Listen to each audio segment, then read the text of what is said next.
In the name of the Father, the Son, and of the Holy Spirit. Amen. The Lord be with you. And with your spirit. Brothers and sisters, let us acknowledge our sins and so prepare ourselves to celebrate the sacred mysteries. Altogether, I confess To Almighty God, and to you, my brothers and sisters, that I have greatly sinned in my thoughts and in my words, in what I have done and in what I have failed to do, through my fault, through my most grievous fault. Therefore I ask Blessed Mary, ever Virgin, all the angels and saints, and you, my brothers and sisters, to pray for me to the Lord our God. May Almighty God have mercy on us, forgive us our sins, and bring us to everlasting life. Amen.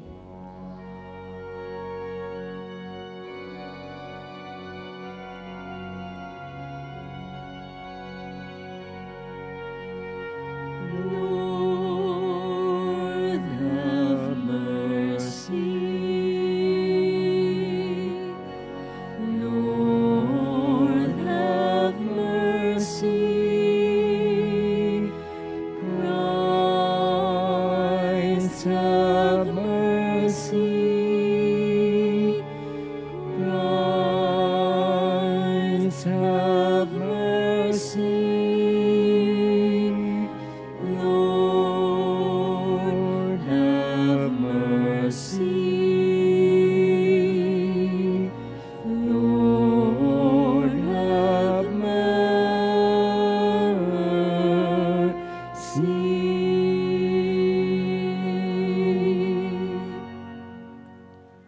Let us pray. Almighty and merciful God, graciously keep from us all adversity, so that, unhindered in mind and body alike, we may pursue in freedom of heart the things that are yours. Through our Lord Jesus Christ, your Son, who lives and reigns with you in the unity of the Holy Spirit, one God, forever and ever. Amen.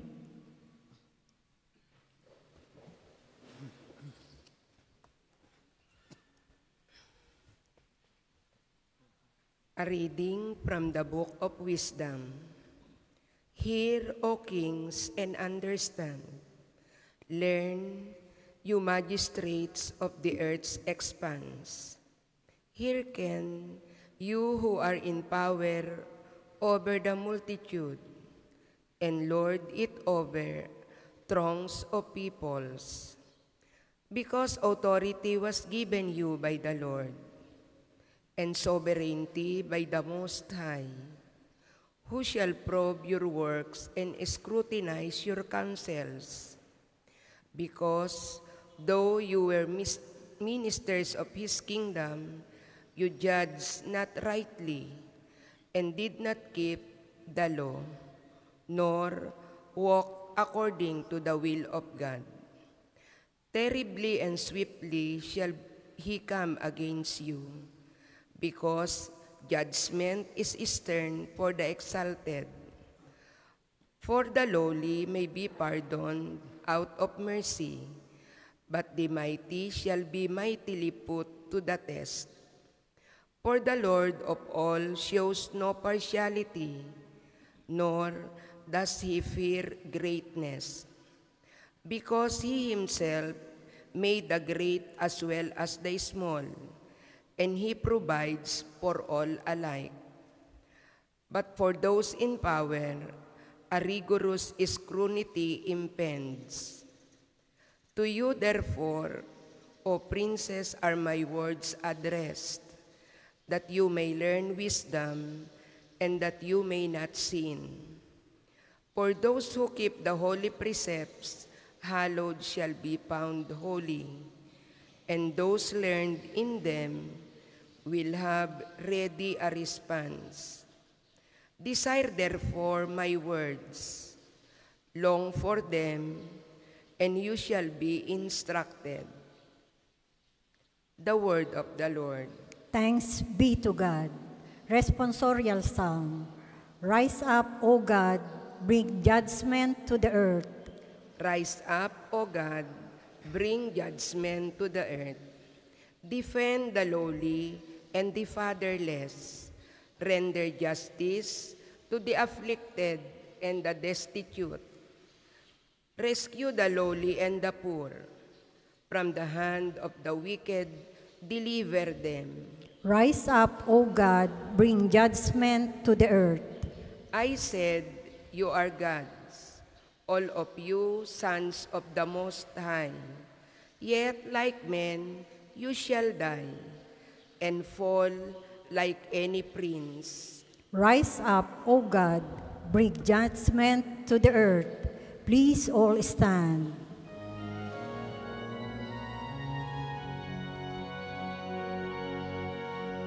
Alleluia, alleluia, alleluia. Alleluia, alleluia, alleluia. Alleluia, alleluia. In all circumstances give thanks, for this is the will of God, for you in Christ Jesus.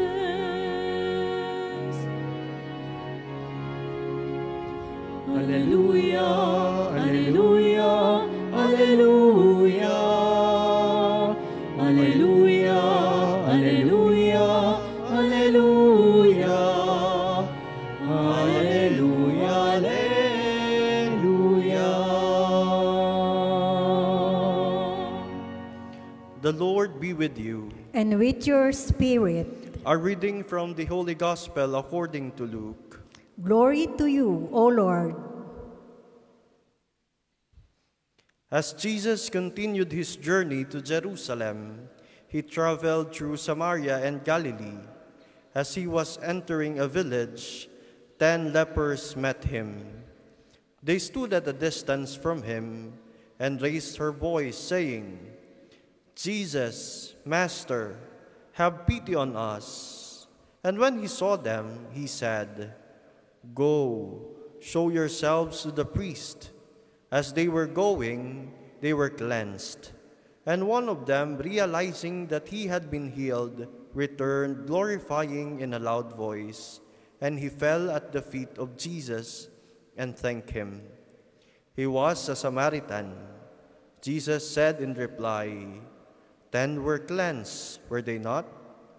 Where are the other 9? Has none but this foreigner returned to give thanks to God?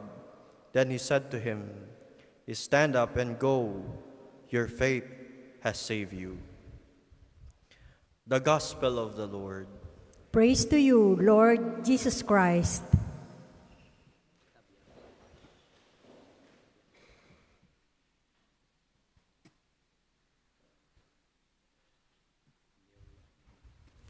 Good evening po sa inyong lahat. Good afternoon pala. At sa ating mga pilgrims from Masbate. Taas po mga taga Masbate, taas ang kamay ng kasama ni Father. Yon, welcome po sa National Shrine, Santo Padre Pio. We know that illness person alienated from their community. This was especially true for those afflicted with leprosy. At that time, people with leprosy treated as outcasts. They could not live with their families, nor they could participate in community worship. They needed to announce their uncleanliness each time people came near them. We can imagine the pain and the misery of these people, from which arose their cry for Jesus for healing. Napakahirap ng may sakit. Maraming pumupunta po dito sa National Shrine, ang napakaraming dinadalang karamdaman. At lalong higit kung sa panahong ito, may mga taong may sakit na ketong.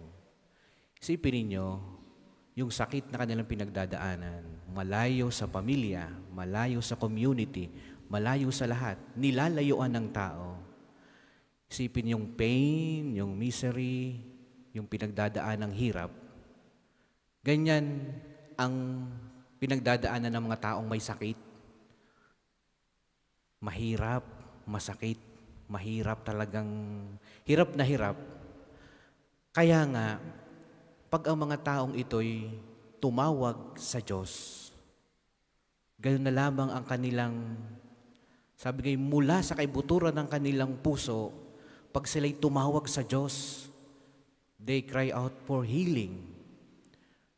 Maraming mga pumupunta dito ang talagang tumatawag sa Diyos sa tulong at panalangin ni Santo Padre Pio na sila'y pagalingin. Buong pananalig, buong pananampalataya, talagang itinataas nila sa Diyos ang kanilang nararamdaman. Pain, misery, lahat na. Stress, hirap ng pinagdadaanan ng isang taong may sakit. At ganoon din ang kabaligtaran nito, no? We understand to their overflowing joy upon being cleansed of the disease. Dito maraming himala, ako'y bago lang dito, ang dami ko ng himalang miracle na na-encounter sa mga taong gumaling. Ganoon na lang ang kanilang pasalamat. Kung gaano ang kanilang hirap na pinagdaanan, yung pag-iyak nila nung sila'y may sakit, nung sila'y makaranas ng miracle, ganon din ang kanilang pagkapasalamat naman sa Diyos pag sila'y gumaling. At sa gospel, tingnan natin yung naging respond ng mga taong pinagaling ni Jesus. No? Now, let us learn from their respective encounter with the Lord, and let's learn from their response for the gift of healing. In the Gospel, 10 lepers called out to him and asked, Master, have pity on us. Go show yourselves to the priest. Jesus replied to them, and they were cleansed on their way. But the Gospel writer draws our attention to the detail. Only one of them returned glorifying God in a loud voice, and he fell at the feet of Jesus and thanked him. Isa lang ang nagpasalamat sa maraming gumaling. Pope Francis explained this way, all but one, a Samaritan, a foreigner living in the fringes of the chosen people, practically a pagan. This man was not content of being healed by his faith, but brought that healing to completion by returning to express his gratitude for the gift he received. He recognized in Jesus the true priest, who raised him up and saved him, who can now set him on his way and accept him as one of his disciples. This man was filled with gratitude.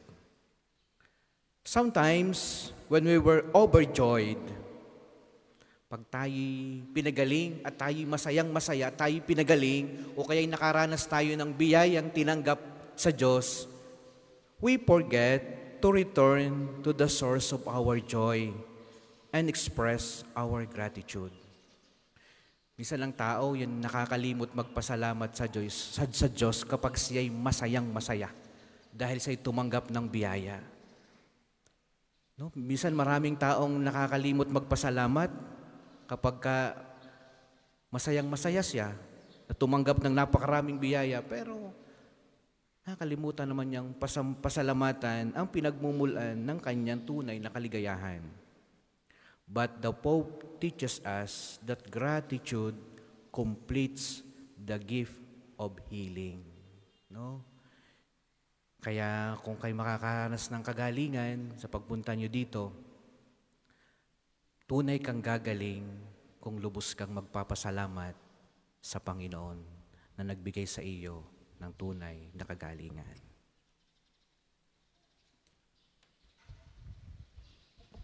Pour your offerings in the envelope.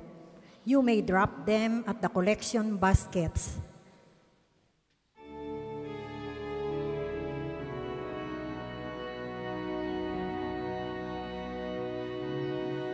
Lord, we gather today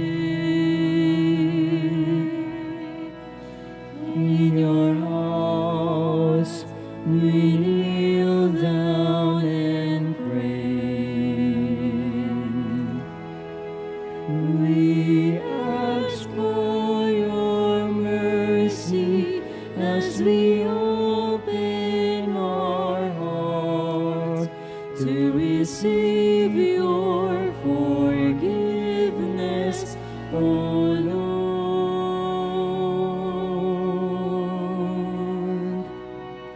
Lord, we lift up to you.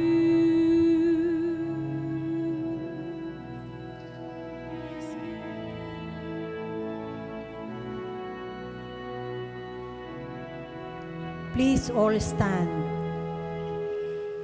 Pray, brothers and sisters, that my sacrifice and yours may become acceptable to God, the Almighty Father. May the Lord accept the sacrifice at your hands for the praise and glory of his name, for our good and the good of all his holy church. Look with favor, we pray, O Lord, upon the sacrificial gifts offered here, that celebrating in mystery the passion of your Son, we may honor it with loving devotion through Christ our Lord. Amen. The Lord be with you. And with your spirit, Lift up your hearts. we lift them up to the Lord. Let us give thanks to the Lord our God. It is right and just.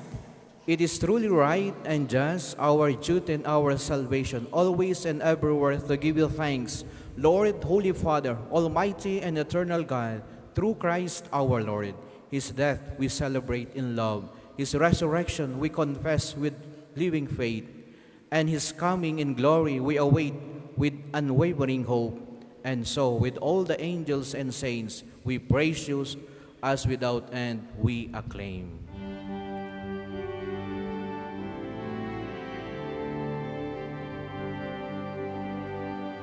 Holy, holy, holy Lord, God of hosts, heaven and earth are full of your glory. Hosanna in the highest. Blessed is he who comes in the name of the Lord. Hosanna, Hosanna in the highest.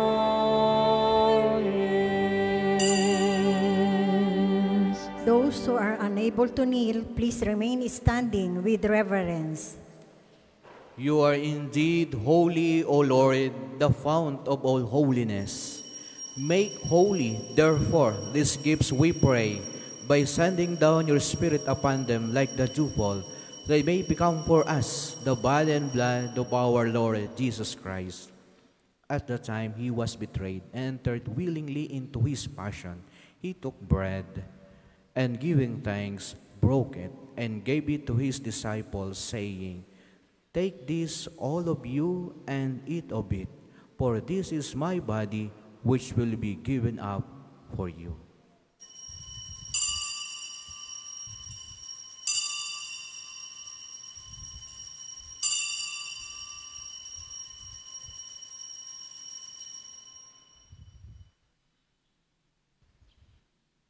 In a similar way, when supper was ended, he took the chalice, and once more giving thanks, he gave it to his disciples, saying, "Take this, all of you, and drink from it, for this is the chalice of my blood, the blood of the new and eternal covenant, which will be poured out for you and for many, for the forgiveness of sins. Do this in memory of me."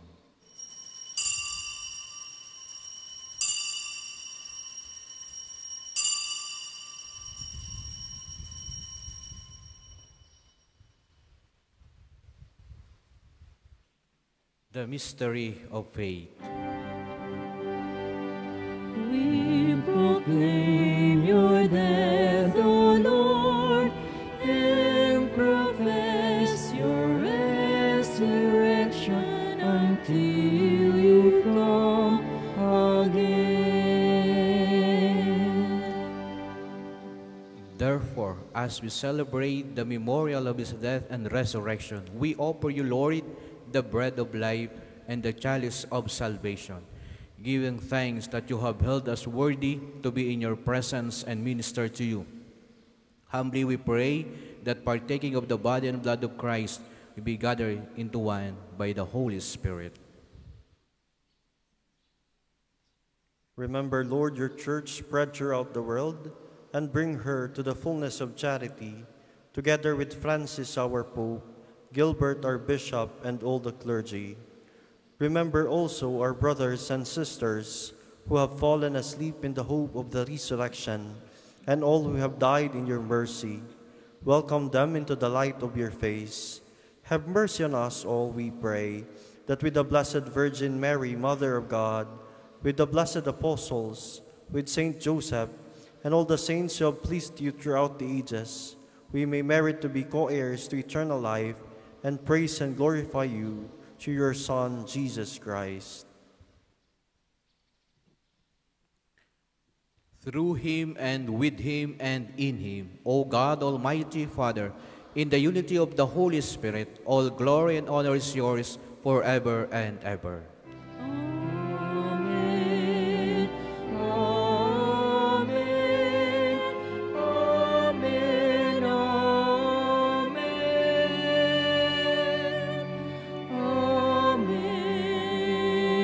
Amen. Amen.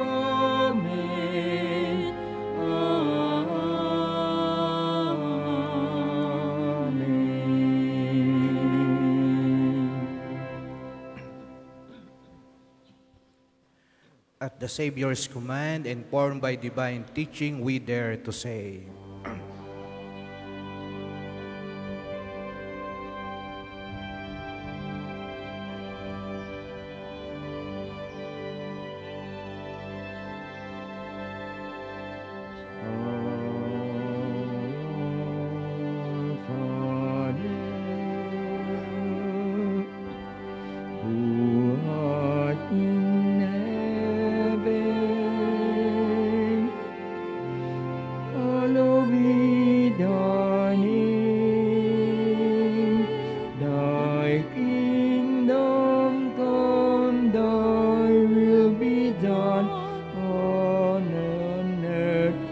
as it is in heaven. Give us this day our daily bread, and forgive us our trespasses, as we forgive those who trespass against us, and lead us not into temptation, but deliver us from evil.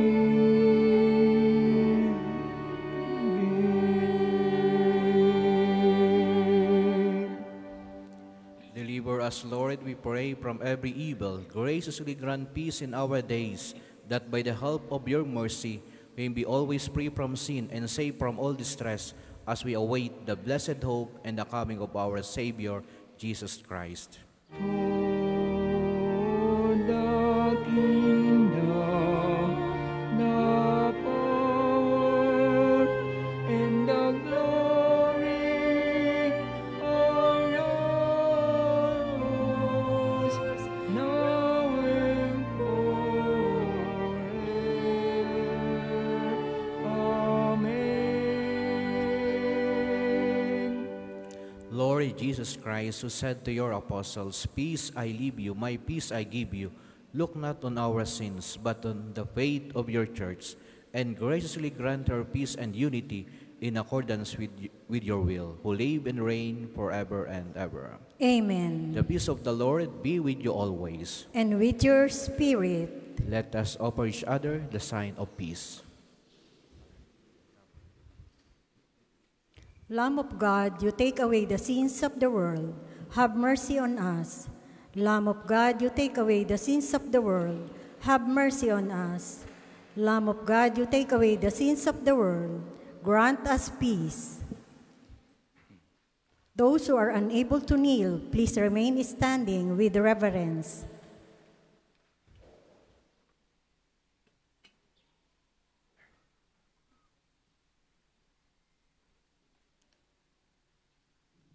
Behold the Lamb of God. Behold him who takes away the sins of the world. Blessed are those called to the supper of the Lamb. Lord, I am not worthy that you should enter under my roof, but only say the word, and my soul shall be healed.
Second collection, which will be done, is for continuing development of the parish and national shrine of Saint Padre Pio.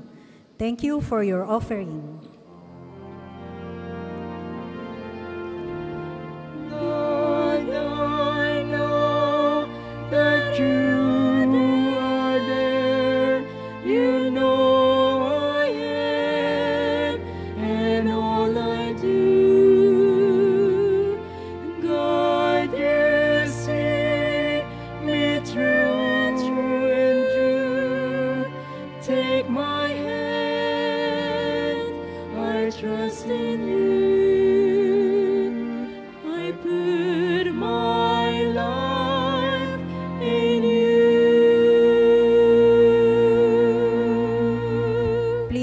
Stand. Let us pray. Nourished by this sacred gift, O Lord, we give you thanks and beseech your mercy that by the pouring forth of your Spirit, the grace of integrity may endure in those your heavenly power has entered, through Christ our Lord. Amen. Prayer for intercession to Santo Padre Pio.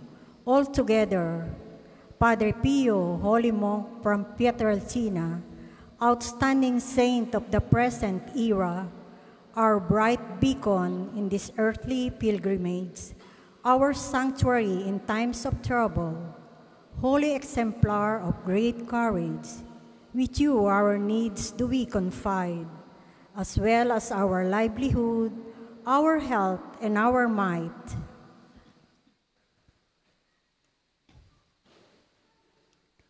Unworthy as we are, we pray that you concede, bless and grace us that our lives may be fulfilled. From sin may we abstain, in God may we remain. We also beseech thee, servant of the Most Holy, to instruct us in the gospel, that we may reflect and believe. Our requests are before thee, our hearts repent, resolving earnestly to not sin again, to always follow God the Father, together with the Spirit and Jesus the Mediator. Amen. Please be seated for some announcements. Una, sa inyong pagdalaw sa Pambansang Dambana, mangyaring pakaingatan ang inyong mga personal na gamit. Hangad namin ang isang matiwasay at maayos na pagbisita sa National Shrine. Ikalawa, nakahanda na po sa bandang unahan ng main church ang paglalagyan ng mga sobring may pangalan ng inyong mga mahal na yumao. Buong buwan po nating ipagdadasal ang kapayapaan ng kanilang kaluluwa. Makipag-ugnayan lamang po kayo sa ating mga tagapaglingkod. Ikatlo, mga kapiyo, kami po ay humihingi ng inyong kaunting oras at pakikiisa para sa pagsusulat ng inyong mga pangalan at ilang detalye sa ating Pilgrim's Information Record Book na makikita sa paligid ng Divine Mercy Sanctuary, sa main church, sa main store, at iba pang lugar dito sa Pambansang Dambana. Ito po ay bilang bahagi ng documentation program para sa pagpapalawig ng datos at turismong pangsimbahan, katahimikan at diwa ng pananalangin sa loob at labas ng ating mga simbahan. Magsitayo na po ang lahat para sa pagbabasbas ng religious articles. Mga kapatid, manalangin tayo sa Diyos amang makapangyarihan upang tayo maging kawangis ni Kristo sa time team na pagdalangin, sa tulong ng mga larawan at mga dasalan. Inyong ilabas ang inyong mga pabeblesan. O Panginoong Diyos, Ikaw ang bukal ng lahat ng pagkapala at biyaya. Ibuhos mo ang iyong bendisyon sa mga gamit na ito sa pananalangin, mga rosaryo, mga imahin, mga dasalan na nagpapaalaala ng iyong kabutihan, kabanal at pagmamahal sa amin, upang ang lahat ng dumulog at magdasal gamit ang mga ito ay magtamo ng iyong awa at biyaya. Loobin mong tularan nawa nila ang kabanal at aral ng Panginoon at ng mga santo magpasawalang hanggan. Amen. Ama namin, sumasalangit ka, sambahin ang ngalan mo, mapasa amin ang kaharian mo, sundin ang loob mo dito sa lupa para nang sa langit.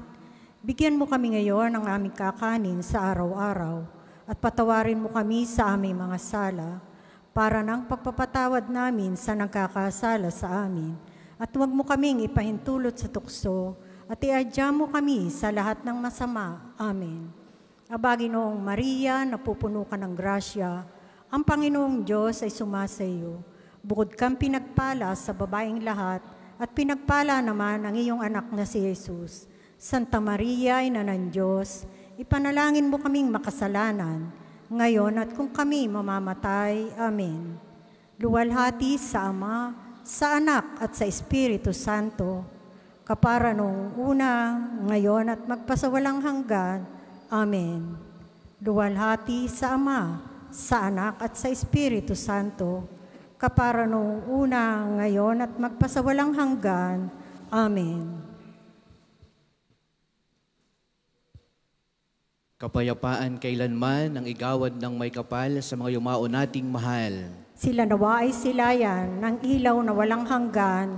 Amen. Ama namin, sumasalangit ka, sambahin ang ngalan mo, mapasa amin ang kaharian mo, sundin ang loob mo dito sa lupa para nang sa langit.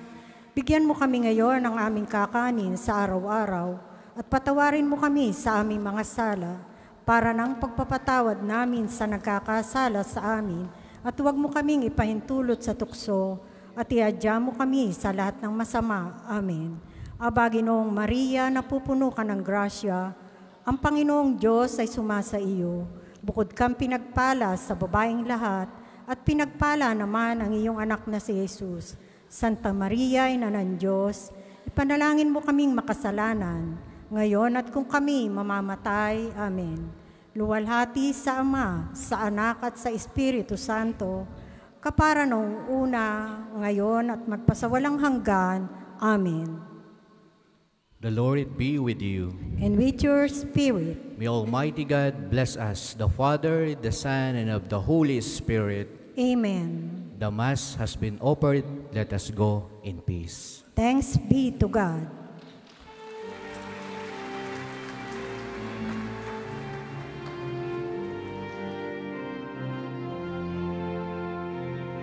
Give thanks to